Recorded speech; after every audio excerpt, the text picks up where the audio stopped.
UCD has a particular focus on equality, diversity and inclusion. So we've come together with MoLI, the Museum of Literature Ireland, in this project called Past, Present and Pride. It's a way for us to work with, to interview, to hear the voices of LGBTI writers, Irish writers and perhaps some international writers, a way to give voice to the LGBTI experience, to advance issues of diversity, inclusion and equality. I'm Paul Dalton. I'm a clinical psychologist. I work in UCD and I also work in St. Vincent's Hospital in Allen Park. Our first guest, I'm delighted to say, is Emma Donoghue, a writer, 11 novels, 5 collections of short stories, numerous plays, very well known for the book Room and the film adaptation. Emma is a graduate of UCD and her first novel, Stir Fry, was set in UCD in the 1980s, is a lesbian coming-of-age novel. Emma Donoghue, a very warm virtual welcome to MoLI, the Museum of Literature Ireland, and to Newman House, the foundation house, the foundation of UCD, your alma mater. We are definitely complying with social distancing. You're in Canada. Thousands of kilometres apart we are. Yes, I'm in London, Ontario, where I live. I'm feeling at home already, Paul, because you pronounced my surname right. It's not something I'm fussy about, given that I live in Canada. But hearing Donoghue, I just think, oh, okay, I'm with those who understand me. So you're over there, and I'm here. So I mean, just jumping right in, your first book and your most recent book, soon to be with us, are both set in Dublin.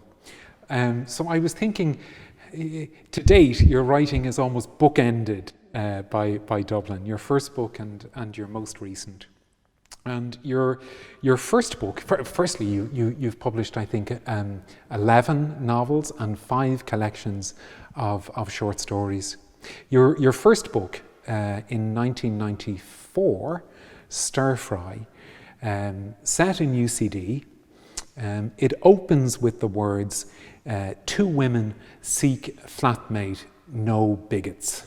And the central character, Mariah, her life, her coming of age unfolds. It's described as many things, but as a lesbian novel. Is that an accurate description? Yeah, you can draw a line of lesbian literary tradition either through the writers of it, as in whatever we lesbians write is lesbian fiction, or through themes. So of course that's 2 different ways of drawing the line. Stir Fry works under both headings, I would say. And if ever I'm tempted to complain about being pigeonholed at any point in my career, I remember that in fact it got me a lot of extra publicity and a lot of extra attention when I published Stir Fry in 1994. So there are pros and cons to having a label attached to you as a writer, but I certainly can't complain about the lesbian one, because I think whatever helps a writer stand out from the crowd at all, especially when they're first publishing, is a good thing. And also I've never found it to be a label that sits heavily on my shoulders, because I think my readers have been very willing to allow my imagination to wander off wherever it may find itself. And Emma, was that the case even in 1994? It was, oddly enough. Right. I found, for instance, my lesbian fan base, they were so grateful. Stir Fry and then my second novel, Hood, both set in Dublin, both lesbian novels, and they were thrilled by that. But nobody ever said to me, "Oh, why have my first sort of big selling novel in 2000, Slammerka, didn't have a lesbian theme, and I've never found my queer fan base to be in any way resentful of that. Sometimes they might poignantly say, "When's your next lesbian themed fiction?" But they don't keep they're writers on a tight leash, put it that way. Right. I think what lesbian and gay readers appreciate is the freedom of the imagination. So I've always found them appreciative, but in no way strict. No way confining. Your latest novel, due to be published in a few days, I think. It comes out in about around the 20th of July. Right. The Pull of the Stars. It's set in a Dublin hospital. Tell us about it. Well, I wanted to write about the flu pandemic of 1918. I got this, I started writing this book in 2018, thinking of the flu pandemic as purely historical, having no idea that it would come out in the middle of a new pandemic. And I could have said it anywhere in the world, Paul. You know yourself, that pandemic was devastating, perhaps even worse in Asia than Europe. But there's a lot to be said for knowing your territory, and especially in terms of idiom. So I thought I'll set it in Ireland, I'll set it in a hospital, because I'm very interested in what the weird and crazy atmosphere there must have been in big institutions that were trying to keep people alive and had all these different factors to juggle. And so I thought I'll set it in Dublin. Of course, Dublin in 1918 was a fascinating time and place anyway, because the country was going through such political upheavals in just a couple of years. So I thought it would be a wonderful kind of nexus of political and health crises, was to set it right there. Yeah. But I went for a fictional hospital because I didn't want any one hospital to get up in arms about, was I misrepresenting their practices? Some of these things are very controversial, medical practices of the day, and whether they were, acceptable for the time, or were they always barbaric. So I decided a fictional Dublin hospital would give me that right balance between sort of authenticity and freedom to make it up. And Emma, it's a maternity hospital, I'm right? So this is about... It's a maternity ward in a general hospital. Okay. And one of the first facts that grabbed me about the 1918 pandemic was that a group who got the flu in extraordinary numbers and who suffered a lot from it were pregnant women in late pregnancy, and for a few weeks after birth even. So birth and the great flu, the Spanish flu as some called it, was a terrible kind of, not comorbidities, you might say. So I thought it would be really interesting to set a novel among women who had the flu and were about to give birth, because those two health crises have very different storylines and very different possible outcomes. So I thought it would make it more interesting than just pure flu. And it also allowed me to focus the novel so much on women. It creates this tiny little sort of bubble in which women are intensely suffering and working together and looked after by women nurses and even a woman doctor. So it gave me a weird opportunity to make a kind of little all-woman bubble right in the middle of the more familiar sort of men's territory of war, of World War I and of the Irish Revolutionary struggle. Kathleen Lynn, isn't that right?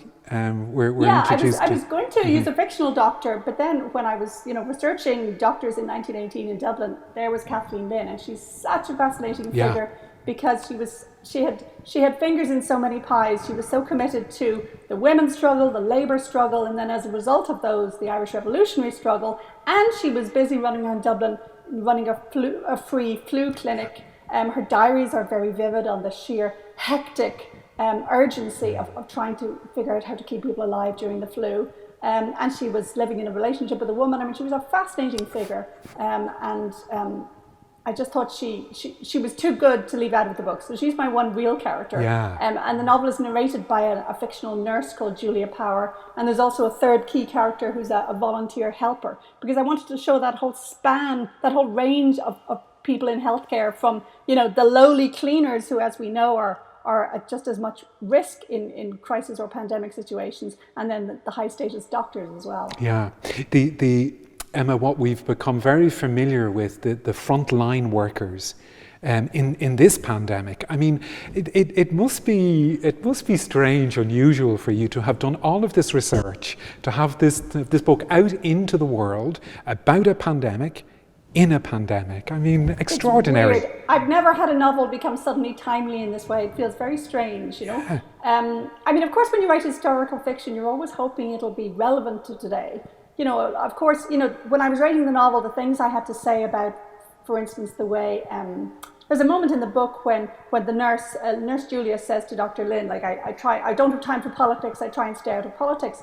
And Dr. Lynn says, everything's political. So, if you care about your patients, and if you start to see that the poor ones are dying in greater numbers, or if you start to see that the women who have 12 children are more likely to drop dead, you can't help but start to analyze these things in terms of society's choices, where we spend the money, and social justice. So, I expected it to have relevant themes for today, but I didn't expect it to be, disturbingly like the issues of today. Do you wear masks? How often do you wash your hands? What are the known knowns of contagion, and what are the still unknown knowns? And that atmosphere of dread and panic and busyness, having to keep on working, even in situations where you're, in the back of your mind, fear is going tick, tick, tick. Where people are putting their lives at risk to care for other people, that we've seen across the globe, and still. And I think what really strikes me is the light that a pandemic in 1918 and now throws on inequality. Oh, it's like a sort of an X-ray for a society, isn't it? Yeah. It's, I've seen a map of, say, Toronto, near where I live, and the areas with immigrants, the areas with people of colour, the areas with poorer people, that's where it's hitting. So, to describe an illness merely spreading through a city like some wave, that's very naive. It turns out that it attaches itself to poverty in all sorts of ways. Yeah. And I think, again, the recent Black Lives Matter protests, they're making people more aware than ever that it's not just accident if people die. In a way, we make decisions early on in life about who's going to live or die. We do. So health has never been more political than right now, I think. And Emma said very recently, that we may be in the same storm, but we're sure not in the same boat. That's well put, Paul. That's really so not. true. And of course, I've had a very easy pandemic. I'm a writer. My job carries on very normally during shutdown. I'm used to staying home, so it hasn't even been a shock to me. And yet I've been so aware there's been this weird gap between the comfort of my own daily life, working away on the next book, and all the horrors of the news headlines. So again, I feel this new kind of commitment and compulsion to kind of write fiction that is relevant to today. It doesn't always have to be explicitly about today, but you certainly can't ignore what's going on. And you set this in an Irish context, a place that gives care. And our institutions in Ireland, as I think people know in many parts of the world, have very complex and sometimes very brutal pasts. So where vulnerable people come to be cared for, they've often been very brutalized. Did some of that influence your setting of the novel in Ireland? Definitely, I suppose. I suppose I feel if you're being very critical of things, it's probably best to make them your things. So when I was writing, say, The Wonder, about a little child who's not eating in the 1850s, I set that in Ireland so that my critique of Irish Catholicism could be very much, done on home territory rather than my pointing fingers at some other cultural tradition. And the same with The Pull of the Stars. I suppose I show the hospital as really a very good institution, very life-saving. But of course, it was a different time, so they've got some practices which we would find bizarre. For instance, when a stillbirth happens, they're pretty much told, put that stillbirth in a little cardboard box, package it up for disposal, and don't talk to the mother about it, don't show her, don't discuss it. We'd find that brutal. And so one of my technical problems with the book was not to have the readers judge my nurses and doctors and think that they're horrible or incompetent people. They're working with the skill set they have. But another institution that I included in the book as background is that I wanted to show somebody managing to sort of give out of a life that had no privilege in it at all. So I decided to invent a volunteer who turns up and helps at the hospital, who would be from an impoverished Irish background and who would have experience of Irish residential institutions that was no good at all. And I was fascinated by the idea that, despite all she's been through, and I drew very closely, by the way, on the Ryan report on Irish orphanages and residential institutions. So despite many horrors that she's been through and the fact that she's never had any status within Irish culture, this young woman still has a kind of natural generosity and energy and vitality. And one thing that struck me in the Ryan report was how many of the people giving evidence said that they were made to feel useless or worthless, and they were always told, you know, you have to work hard to try and pay society back because you've contributed nothing. So I was fascinated by the idea that a volunteer might actually find, you know, grueling hospital conditions, she might still find it a thrilling few days in her life because she's feeling important for the first time. You know, she's feeling needed. So I have a very mixed sense, I suppose, about Irish institutions.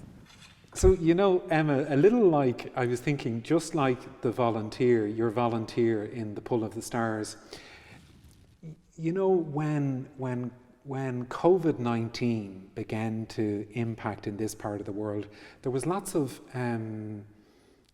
drama and lots of predictions that we would turn into the very worst versions of ourselves, that kind of dystopian view of the world and humanity. And certainly here, talking about volunteers, I mean, people did people did extraordinary things for other people, and we didn't murder and rape each other, but people volunteered and they made bread and they listened to the birds. Well, for instance, the toilet paper hoarding, right? At first there were reports that toilet paper was running out, and so we all had an image of, you know, certain, you know, selfish people buying hundreds of rolls, but it turned out it was just everyone buying a couple of extra rolls. You know, there was no dreadful behaviour with the toilet paper hoarding. So yes, I quite agree with you, Paul. In fact, I remember I read an article in which somebody asked an epidemiologist how they thought pandemic fiction tends to get it wrong.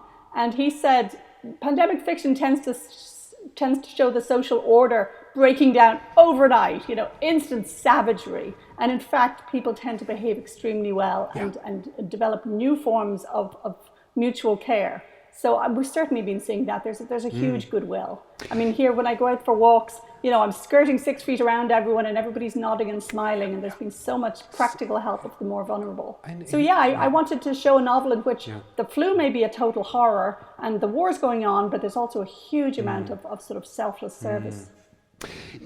And confinement, so the confinement that you write about in The Pull of the Stars, the confinement that you write about in Room, of course.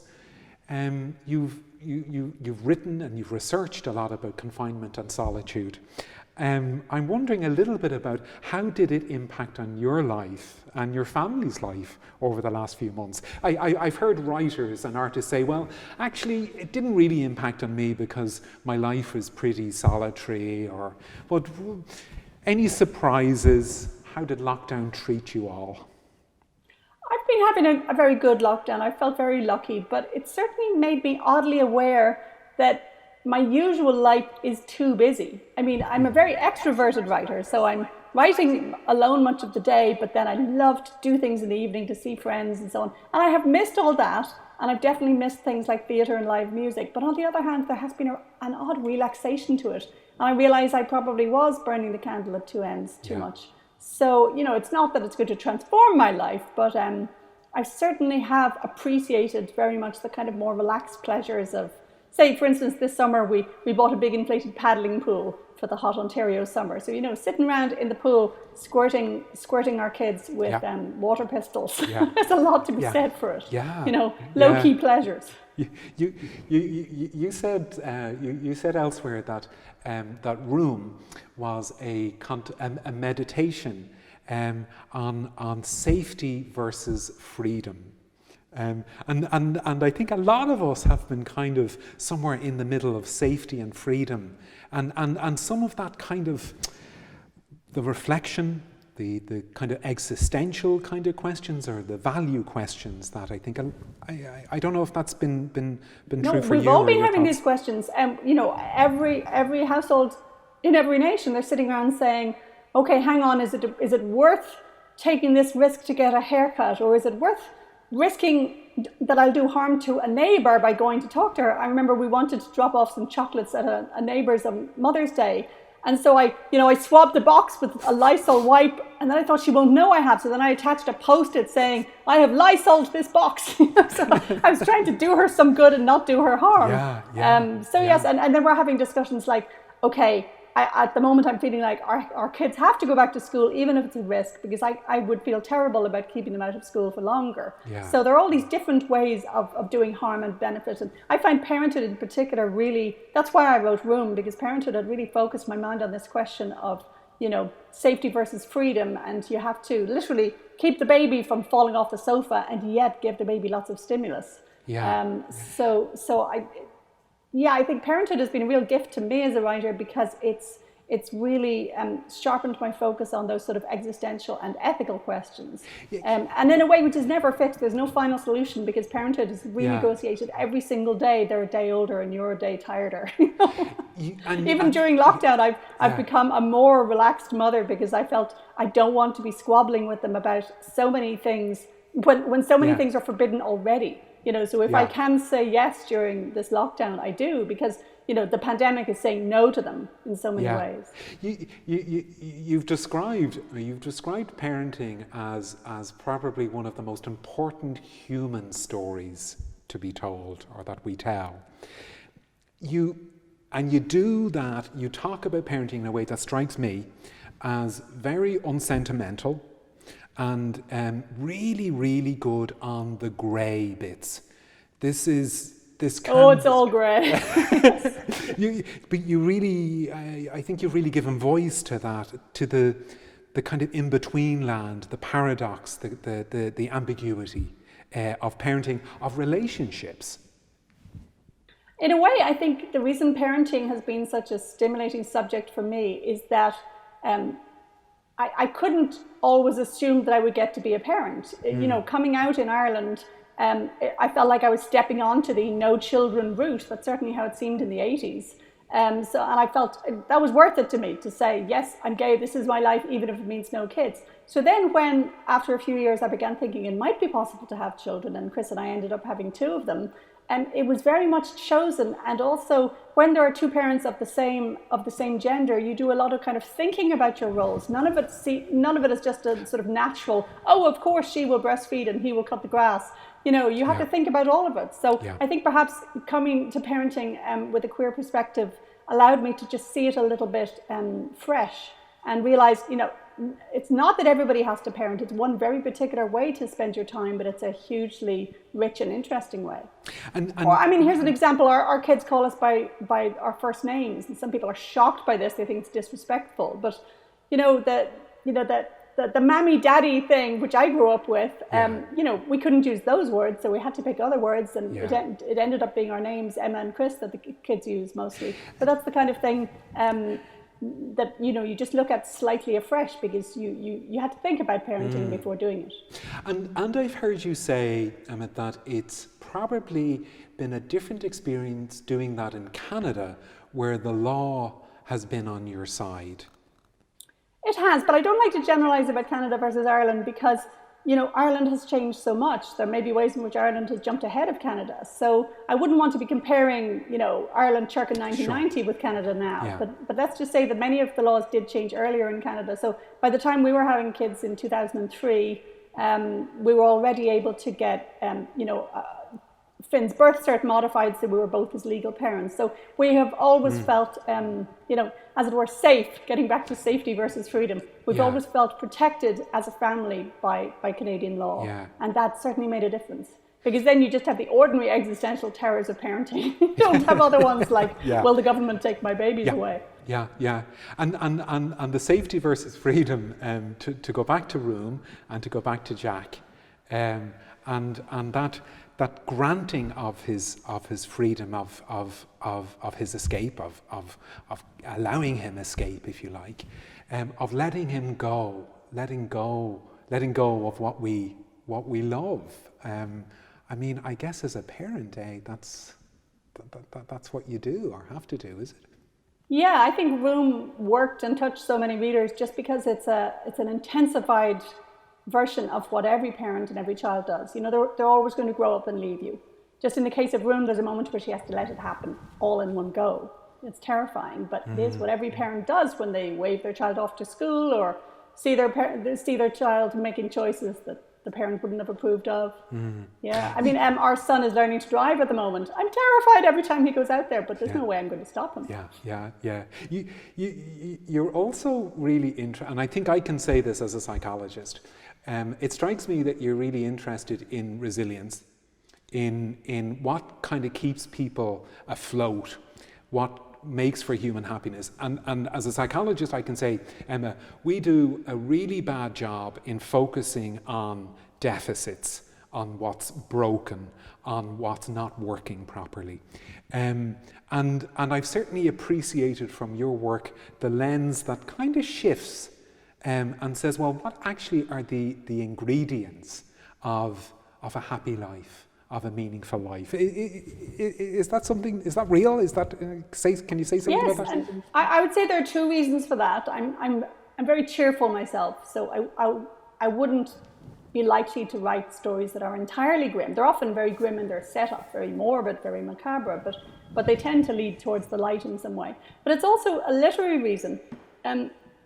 Your reader has to have some reason to read your book. So there's kind of a bargain there. And I don't mean that I owe them sweetness and apple pie. Sometimes there will be tragic endings, but there still has to be a feeling that the story is meaningful, you know, that it's not just a random, you know, mess and chaos of a short and brutish existence. So I'm very careful when I tell dark stories to give the reader enough uplift or to give them, you know, moments of escape. For instance, in The Pull of the Stars, you know, you're jammed into that tiny little ward for 3 days. And so I put in one scene where they go up on the roof of the hospital and they have a little picnic up there and eat an orange, you know, because we all, as readers, need some respite. So yeah, I'm very interested in those aspects. But sadly, it's very hard to make a good story out of plain ordinary happiness. You know? My own life, for instance, really doesn't provide me with much in the way of narrative. You know, moves to Canada, is extremely happy for the next quarter of a century. Well, has two lovely kids. Yeah, because you're stay there. I mean, your early life. So. You spent the first 20 years of your life in Dublin. 8 years in England doing PhD. 8 years and 20-something in Canada. Yeah. And I'm very lucky I've emigrated twice. Emigration is a wonderful experience for a writer. You know, it's a slight defamiliarization device. It makes you look at your own culture outside. You're going, other people don't necessarily like Tayto crisps. You know, we don't all taste the same way. You look at the new culture very much as an outsider as well. And it gives you that little arm's length perspective that I think is crucial to write. And I mean, you were one of 8 children. You were the youngest of 8 children. Yes, the favoured, spoiled one of 8. Yes. Your parents were academics, and actually, I'm sitting in Newman House on St. Stephen's Green, and I think I understand that your family had a little interlude when they lived here. Did you live here? That's right. Sometime in the 60s, before I was born, I think the first 6 of the kids and parents stayed in a flat upstairs from you for a couple of months. Wow. Yeah, because my father, Dennis Donoghue, at the time was, UCD professor.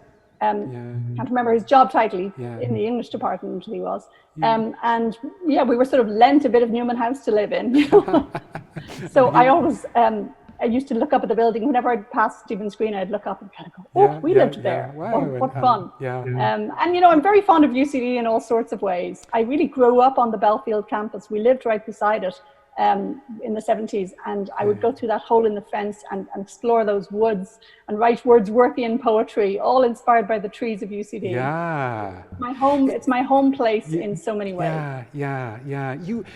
You described yourself as growing up. You were a straight A student, but you weren't straight.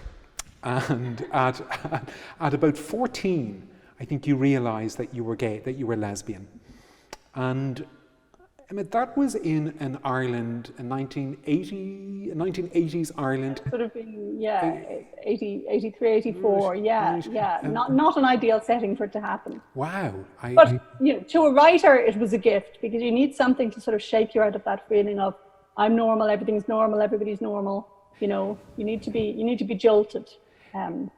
So I think it's very good to come across one way in which you are the other, you are the abject, you are the despised, you are the bogeyman, you know, and because then it gives you an intense kind of sympathy with everyone else who's treated like dirt in one way or another by their culture. So I think it was, you know, I think realizing I was gay and then parenthood have been the two great formative experiences for me that are behind all my books. And Emma, realizing that you were gay in a culture, in a 1980s Catholic culture, where you felt like you were marginalized, you were outcast, you were very othered. Was it that you kind of wrote against? Because I guess that you are, from your reading, that actually your family life, unlike a lot of Irish writers, was quite happy. There wasn't a lot of trauma. I was very happy and nurturing and literary, but I have to say, you know, realizing that I was falling for a girl, it did sort of provoke me into writing, because I suddenly had a secret. I was, you know, it's not so much that I actually was cast out, it's more I felt if anybody knew I would be cast out. So it's very paradoxical to feel you're this high status, straight A, you know, running the debating society, you know, doing plays with schools, and all this is fine as long as nobody knows your dreadful, filthy secret. So that was an odd experience, yes. I remember, say, when the first Channel 4 broadcasts were happening in Ireland, and there was a program in which young lesbians spoke direct to camera, and I remember watching this surreptitiously while my parents were out, thinking, oh my God, there are others out there. There were others out there. It'd feel as if they were outside of Ireland. Yeah. So you can imagine with what excitement I've seen the changes in Ireland in recent years. And, you know, when the marriage referendum went through, for instance, I was so moved. You know that piece, Emma, that and I don't know who says it, but to understand a human being, we need to know what was going on in the world when they were teenagers. So there isn't much between you and I, but growing up in Ireland as a teenager, there were two things that I remember vividly. They were the AIDS epidemic, that the horror and the fear and the propaganda that was just was everywhere. And Emma, we were growing up in a country where homosexuality was criminalized. You know, we decriminalized in 1993. You were 20 something. So criminalized and an epidemic. Yeah. I wonder, I think gay men probably felt that more, whereas as a lesbian, of course, I was very aware of those two things, but it was mostly just the absolute silence, just the, you know, the invisibility of Irish lesbians that I felt more. But I was very aware, sort of through gay male friends, of sort of, you know, the bigger shadows. And I remember going on Pride March in '93 to celebrate decriminalization and just thinking, this is extraordinary. They've actually, you know, changed a law that has an immediate effect on our lives. And, you know, we changed it. So that's probably the best sort of political demo or celebration I've ever been on, was that one. Really? Yeah. Go all at once from criminalization to anti-discrimination laws. Yeah. Whoa. And say a little bit more about the silence. You know, the things that weren't talked about, your identity. Say a little bit more about that. I remember, for instance, in our secondary school, you know, we talked about everything. We had debates even about issues that were quite taboo, like abortion, but they were taboo, but they were morally taboo, but they could be discussed loud and clear. But they just didn't mention homosexuality at all. I think one Irish teacher in our sixth year wanted to suggest this might possibly be a way of interpreting a short story, but he couldn't say it out loud, and we all got confused, and then he was like, never mind. So it was just the unspeakable. And it was one of those things you knew was evil, but you had never been explicitly told. It's amazing how society can clearly communicate things without saying them out loud. Oh, isn't it? Yeah. And I remember the first few lesbian books I came across in Books Upstairs in Dublin, just, you know, buying them immediately, but surreptitiously, you know, feeling like, oh, will they judge me as they ring through my money? So that desperate sense of need, you know, I look back and it feels like an absolutely transformed world that I live in. And Emma, was it different at home? I mean, was conversation different at home? Was there a different kind of silence at home? Was very good, but again, the gay thing just didn't come up, and I had a lot to lose in that I was this approved of young woman. I wasn't a rebel. I was seen as very good. I was not, wasting any time with boyfriends or getting into any trouble with boyfriends or anything. So to feel that really I was this person that they would despise if only they knew. And that's why of my many lovely memories of my mother, who died a couple of years ago, one of my very favorite memories is when I finally, at the age of 21, when I'd moved to England, so I was safely away from home. So on a Christmas visit home, I decided I was going to come out to her, and I was so scared of it, I had to delay my flight by a week to give me more time. And then I finally did it, sitting in the car, parked, staring at the garage. I finally told her, and she told me she had guessed when I was 16 and that I was still her little baby. I'm still moved by that, Paul. To feel that, to be all those years of your teens afraid that people are going to hate you, and then have your mother look at you with such love, Oh, gosh. Yeah. Wow. I don't know about you, Emma, but I think that legacy of those years lived in fear, a fear that actually people might hate us. It's very formative, isn't it? It transforms how we are in the world in many ways. So not to suggest that it's a wonderful thing, but I've seen incredible things come from that pain and that isolation, and awful things too. Maybe it makes us choosy about who we fill our lives with, because we don't ever want to feel like that again. So we seek out the ones who we know from the start are going to treasure us. One way it would take you. Or certainly, as a parent, I feel I never want my kids to be in any doubt about whether I would, be angry with them or punish them.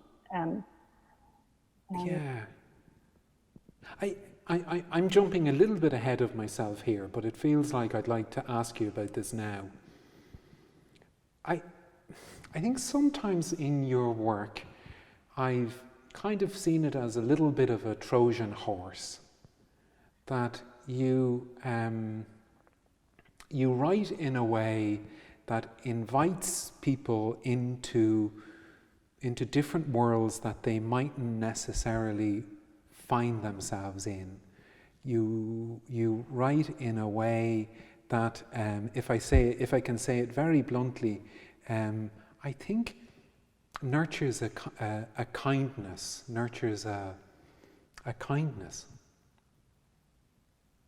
That's very nicely put, Paul. I'm certainly aware that I use certain things like, say, humor as a kind of a lubricant to bring in subjects that might make the reader tense otherwise. I've written a couple of books for children about a big family where a gay couple and a lesbian couple have lots of kids together. And I'm really aware that I bring in all sorts of touchy and tense issues, but the humor lets it all slide down.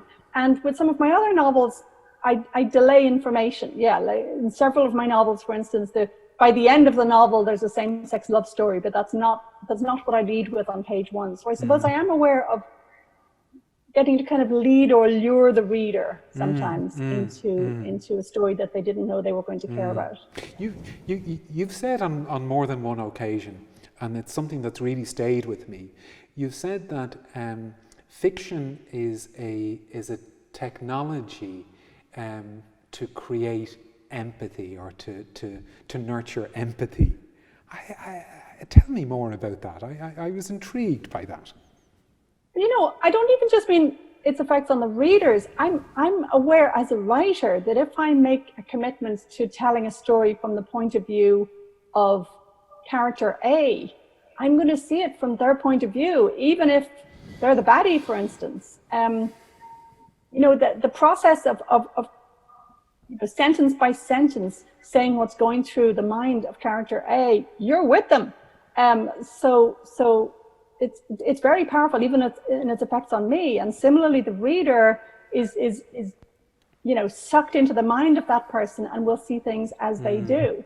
So, for instance, I once wrote a short story about rape as a war crime in the American War of Independence. There was an awful episode where the British troops, who were actually German mercenaries, they were stationed in New Jersey, and they raped the local girls en masse. So I wrote a short story, but from the point of view of a sort of, I think, 15-year-old, child soldier who'd been kind of, indentured into this, never chose to be a soldier, and ends up, committing rape along with his peers. And it's very dangerous to write a story that's sympathetic to the rapist. But in this case, I was really interested in weighing the kind of different traumas of being this child soldier finds himself in this appalling situation, and his victims. So I didn't want to do the obvious thing and just write a story about his victim, saying, oh, look, he's bad, he's the evil soldier, she's the victim. I wanted to do something more subtle, but I was aware that if I got it wrong, it would seem to be a story absolutely sympathizing with rapist soldiers. So that's, I suppose, what I mean about it being quite a dangerous technology of empathy, in that its effects are so powerful.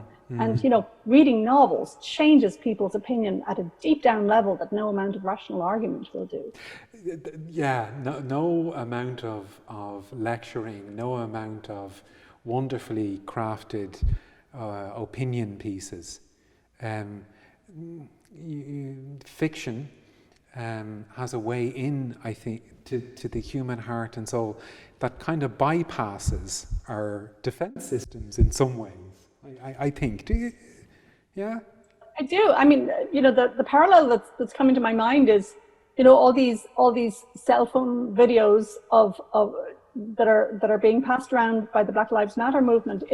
They're literally letting the rest of us see what it is like to have a policeman walk up to you threateningly, demand things, hector you, accuse you of holding a weapon when you're just holding, say, a rubbish picking up clamp. It literally puts you on the body of the person of color who is being harassed by police, and that one I think has changed minds in a way that no medium less visceral would have done. I think you needed to literally see what it's like to have the brutal police officer walk towards you. Yeah, you said earlier on, Emma, about how, the dramatic changes that have social changes that have taken place in Ireland over the last 30 years. An Ireland that in some ways is unrecognisable. And I was thinking about that this morning, and thinking about how those changes came about, or they were hard won, on the back of people's personal stories. So people told stories about being gay, being lesbian, being transgendered, about having abortions. People told stories about being divorced in relationships that were abusive. People, very brave people told very delicate stories that really changed hearts and mind and brought about, I believe, the change that you're seeing now. And you're right, and I think that's particularly true for Ireland. I think in other countries you see often a much more explicit kind of civil rights campaigning, and in Ireland, maybe because it's such a small country, what I think of as having really changed people is people ringing up the radio and telling their story, or going on the Late Late. Just that willingness to expose yourself and to show that you are a human being, I think, has been transformative in Ireland. And often I think it means people then end up with a sort of more empathetic understanding, rather than just saying, yeah, okay, fine, we have to extend those civil rights. Yeah. If you've literally seen and talked to, for instance, the whole generation of people I'm seeing on social media now who are like, yeah, I'm Irish, and yeah, I'm Nigerian as well, or mine isn't the face that you think of as Irish, but this is what Irish looks like now. I think they humanize it, so it's not an abstract concept, multicultural Ireland, but they're making it vivid. They're putting a face to it. Yeah, a very powerful face that really, as I say, I think it kind of bypasses. It can bypass a lot of our defences, and is as we say, is more powerful than many other ways of doing that. One of the maybe just to go back ever so slightly in the wonderful story about the fasting girls, the Wonder. So these girls across different parts of the world historically who were fasting and subject to a form of Catholicism that really was disembodied, that was kind of dismembered, that saw the body as something that was going to be your ruin. And that idea of women, the good woman, doesn't have an appetite.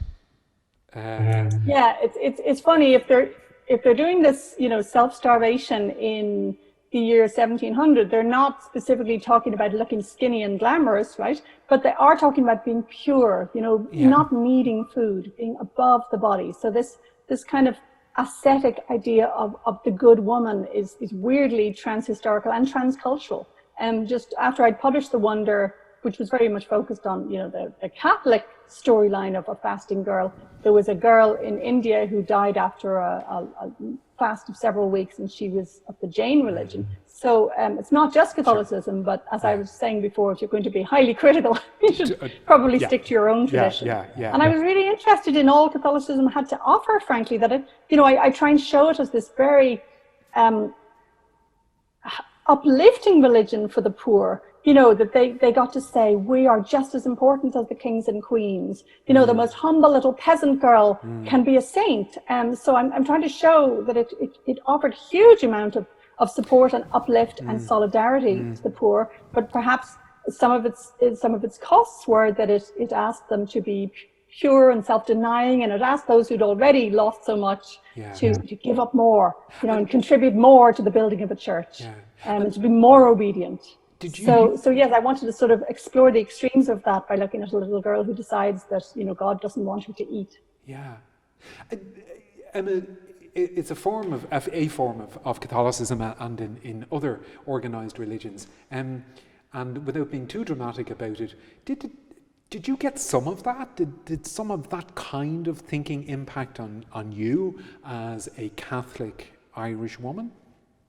Not really. I mean, I remember moments of, say, every Lent we'd give up sweets, and there was this odd code that if somebody offered you a sweet or a piece of chocolate during Lent, you could take it home and tuck it behind your holy pictures and save it for Easter. So I'd have this grotty little collection of individual sticks of barley sugar and squares of Cadbury's behind my picture of St. Teresa. And of course I'd obsess over it. Every night I'd check out my stash and look forward to Easter. So I don't think it did the intended thing, which was to keep my mind off sweets. But let's just say there were kind of cultural fossils. I would say I was not in the 70s raised on a kind of a hardcore old school Catholicism at all. There was an awful lot of post-Vatican II, mildness and talking about togetherness and love and so on. So no, the Catholicism I was critiquing in The Wonder is an older Catholicism, but it's the roots of our culture. Sure. And even the Irish habit of when you're first offered something, you say no, the kind of, I know, thanks. You have to be pressed to have the cup of tea and the scone. So it's interesting that there are these little lingering echoes of that self-denying attitude. All of those influential, those pieces that influence, that shape and form us, and of course, as you say, in various parts of the world. I don't think that we can have this conversation without talking about George Floyd, without talking about Black Lives Matter, without talking about our own versions of that. In Ireland, with a direct provision system that's been in place for far too long, in Canada for First Nations people. I'm curious, because for you as a historical fiction writer in part, and where are you on the statues, on the removing of statues of Confederate people, on colonizers? What are your thoughts? What do we do about that? I have to say, when I saw that statue of the slave trader in Bristol toppled into the water, I found that a glorious moment. Of course, I'm not suggesting some kind of wholesale removal of all statues of everyone who wasn't woke, but I don't think anybody is suggesting that. But I certainly don't feel that it's an anti-history impulse, because, you know, history is made of these moments as well as being made of statues. So for me, it depends on the statue.